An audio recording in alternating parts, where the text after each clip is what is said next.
भारत माता की, भारत माता की। आप सब लोगों से मेरा एक निवेदन है कि जितने वक्ता यहां आपसे पहले बोल गए उनकी बात समझ में आई या नहीं आई, तो फिर मैं बोल लू ना। अगर आपकी समझ में बात आ ही गई तो इससे अच्छी क्या बात हो सके। अच्छा, ईमानदारी से बताना, यहां बैठा हुआ कोई व्यक्ति हाथ ठाकर बतावे विभीषण किसका नाम है? विभीषण है कोई? है नहीं। अच्छा, घर में नाम हो किसी का विभीषण? घर में भी नहीं है। अच्छा, लक्ष्मण होगा कोई ना कोई? तो मेरा एक तो निवेदन आपसे है, इस बार विभीषण न बन जाइयो, इस बार लक्ष्मण बनियो, क्योंकि लक्ष्मण बनोगे तो राम जीतेगा और विभीषण बने तो राम हारेगा। ये तुम्हारे हाथ में। ये चुनाव किसी पार्टी को हराने जिताने का नहीं है, ये संघर्ष कोई आज का नहीं है। पिछले 2 साल से ये समाज गाड़ी खा रहा, पिछले 2 साल से। और गाड़ी कौन दे रहा? सन 52 में पहली बार चुनाव हुआ, मेरे बुजुर्ग बैठे हुए हैं। सन 52 में पहली बार चुनाव हुआ, कानून तो खिलाफ बन गया होगा जरूर, कोई कानून इस सदन में हमारे खिलाफ बना होगा, लेकिन 52 से सन 2019 तक यदि इस बिरादरी को सबसे ज्यादा गाड़ी मिली, आपकी बहनों को, आपकी माताओं को गाड़ी मिली, तो वो काम अगर किसी पार्टी ने करा तो वो इस भारतीय जनता पार्टी ने करा, नहीं तो किसी ने गाड़ी देने का काम नहीं करा। यहां सब जितने लोग बैठे सब फोन भी चलाना भाई। मैं ईमानदारी से आप लोगों से एक बात पूछना चाहूं, चुनाव का दौर हो और भारतीय जनता पार्टी का एक नालायक सांसद गुजरात में अगर यह कहता हो कि राजपूतों के रिश्ते अंग्रेजों के साथ रोटी बेटी के रहे और गुजरात का राजपूत समाज खड़ा होकर उसका विरोध करे, और मात्र इतनी सी बात, ध्यान से समझ लेना, मात्र इतनी सी बात कहे कि पुरुषोत्तम रूपाला का टिकट काट दो, तब हम भारतीय जनता पार्टी को वोट देंगे।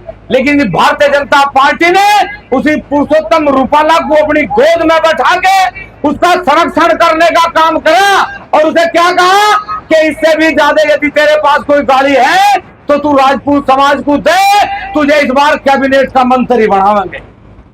और फिर भी आप भाजपा के बारे में विचार करो, जिनकी माताओं ने, जिनकी बहनों ने 16 हजार रानियों ने एक साथ जौहर करा हो इस देश की लाज बचाने के लिए, जिनके महापुरुषों ने अपने सिर कटवाए हो, उनके लिए रियासत रोटी और बेटी के दाम से ली जाएगी, और फिर भी आप लोग विचार ना करते हो।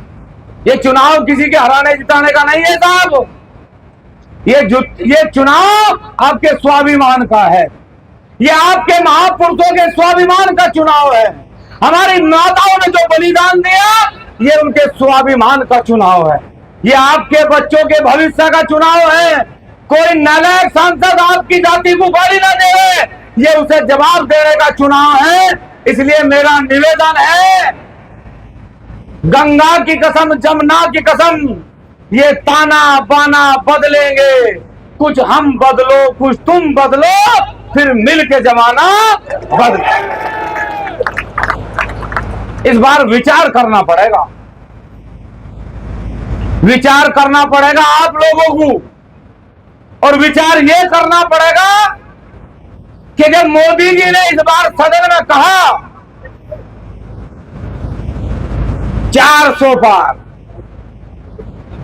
400 पार, तो मैं अपने मन में एक विचार लाया कि मुझे कुछ ऐसा वहम हुआ, मुझे पक्का नहीं पता, तुम लोगों को पता होगा, मुझे ऐसा लगा कि जो व्यक्ति बिना जनता की राय के, बिना चुनाव की तिथि घोषित होने के 400 पार का नारा दे रहा, इसका मतलब कुछ ना कुछ गड़बड़ घोटाला है।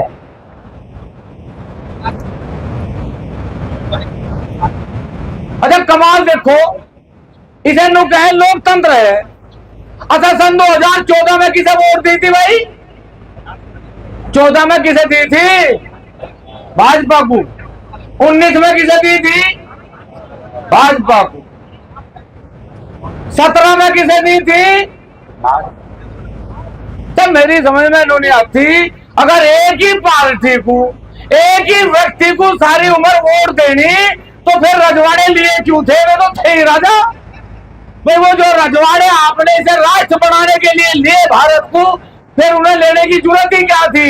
एक बात समझ लो, पानी को और रोटी को बदल के खा करो।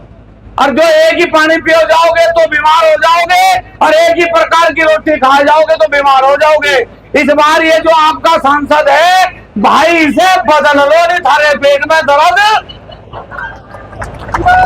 बीमार हो जाओगे तुम। और ये मेरे कहने से नहीं बदले, ये कोई लड़ाई मामूली नहीं है। जो पहले चरण के चुनाव में 19 तारीख को वोट पड़ी, 19 तारीख में जो वोट पड़ी, वहां भारतीय जनता पार्टी की कोई वोट नहीं है भाइयों के। वहां पूर्ण रूप से सफाया है। और 2 चरण हुए, चरण 2 ही तो हो, इन्होंने तो बनाए रखे 7 भाई। भगवान के भी 2 चरण, माता के भी 2 चरण, हमें तो नहीं पता, दुनिया में 2 ही चरण हो बस। वहां तो 2 ही होते होंगे, 2 ही चरण हो। एक चरण तो हो लिया, दूसरे में 18 नंबर है, दूसरे चरण में तुम काम को कर दो, फिर 400 नहीं, फिर 200 भी नहीं है मेरे भाई कहीं। और भाई घर बैठ कर तुम नू सोचो जाओ कि यो देश गुलाम हो जाएगा, यो देश मिट जाएगा, यो देश बर्बाद हो जाएगा। तो मैं एक बात दावे से कह सकूं कि यदि अमित शाह इस देश का प्रधानमंत्री बना, तो ये देश 100 की 100% गुलाम होगा। इस बात को ध्यान कर लेना। बचाओ भाई, अगर देश को बचाना चाहते हो तो पहले अपने आप को बचाओ। अगर आप लोग बचे तो देश बचेगा, अगर आप लोग नहीं बचे तो ये देश भी नहीं बचेगा। इसलिए हमारा निवेदन है, इस बार मत देखना टिकट किसने दिया, निशान कौन सा है, इस बार देखने की जरूरत नहीं है। इस बार आपको ये संकल्प लेना है कि जो भी भारतीय जनता पार्टी को प्रत्याशी हराएगा उसे आप वोट करोगे, करोगे कि नहीं करोगे? और जिसे तुम वोट करोगे वही भारतीय जनता पार्टी को हरा देगा, इसमें भी कोई सोचने की बात नहीं। हाँ भाई, तारे मन में कुछ संशय है क्या? बोल लो कम, सच्ची है ना बात। मैं एक बात बता दूं छोटी सी, उसके बाद अपनी वाणी को विराम दूंगा। एक बार स्कूल में एक मास्टर बालकों को पढ़ा रहा था, समझो जानते, हंसियो खूब, मेरे को कोई फर्क नहीं पड़ता, क्योंकि रामदेव 3500 रुपए ले रहे हैं मेरे भाई हंसाने के, यहाँ फ्री में ले रहे तुम। मेरी बात को समझने का प्रयास करना। एक बार एक मास्टर स्कूल में बच्चों को पढ़ा रहा था, और बच्चों ने क्या करा, मास्टर ने कहा भाई कल को, जैसे शैतान सा बालक है भूपेंद्र, इसे कहा 10 रुपए दे देते हो, कल को स्कूल में आइए। अब भूपेंद्र स्कूल में छुट्टी तो मान ली, लेकिन उसके मन में संशय ये हो गया, यार मास्टर ने 10 रुपए भी दिए, स्कूल में आने को भी मना करी, इसका मतलब कुछ ना कुछ गड़बड़ है। वो चोरी से जाके क्लास में बैठ गया। अब स्कूल में डिप्टी आ गया। जब डिप्टी स्कूल में आया तो डिप्टी ने कहा भाई बच्चों मैं आपसे एक सवाल करूं। उन्होंने कहा बताओ। उन्होंने कहा ऐसी चीज का नाम बताओ जो स्थान बदल तो ही नाम बदल जा। अब बालकों को पता नहीं था कि मास्टर ने तो पढ़ा नहीं रखा था। अब वही भूपेंद्र ने हाथ उठाया, मास्टर ने सोचो थारा फला हो जा भाई, ये तो स्कूल में आ गया। उन्होंने कहा बैठ जा तू। मास्टर क्या है उसे तू बैठ जा, डिप्टी क्या है तू खड़ा हो। अब बच्चा खड़ा हो गया। डिप्टी ने कहा बताओ बेटा। बोला जी ऐसी चीज बाल है, ये सिर पर है तो सिर के बाल, यहां से भोरी पे आ जाओ तो भोरी के बाल, या दाढ़ी पे आ जाओ तो दाढ़ी के बाल, मूछ पे आ जाओ तो मूछ के बाल, छाती पे आ जाओ छाती के बाल, पेट पे आवे पेट के बाल। और जैसे नीचे को हाथ करा था मास्टर ने उसका हाथ पकड़ लिया। जब उसका हाथ पकड़ लिया तो डिप्टी बड़ा खुश हुआ। तो डिप्टी ने एक पर्चा बनाया, एक लेटर बनाया, उस मास्टर को दे दिया। मास्टर घबरा के बोला तू तो सस्पेंड हो गया भाई। अब वो मास्टर जो था उन्हें घर गया, वो लेटर जब खोला तो उस लेटर में लिखा हुआ था कि इस बच्चे की अच्छी बात सुनकर, सही जवाब सुनकर आपको इस स्कूल का हेड मास्टर बना दिया। तो वो खुश हुआ और खुश होकर वो गया उस बालक के घर। और उस बालक के जब वो घर गया तो बच्चा डर गया। उन्हें सोची भाई आ तो तुझे पिटवा होगा। उनने उसके माँ बाप को कहा भाई मैं तो इस बालक को बहुत खराब समझू था, पर आज तुम्हारे बालक की वजह से मुझे मेरे डिप्टी ने स्कूल में से मास्टर से हेड मास्टर बना दिया। बालक खुश हुआ, बाहर निकल कर आया, बोला मास्टर जी जब तू मेरा हाथ ना पकड़ता मैं तुझे आज डिप्टी बना देता।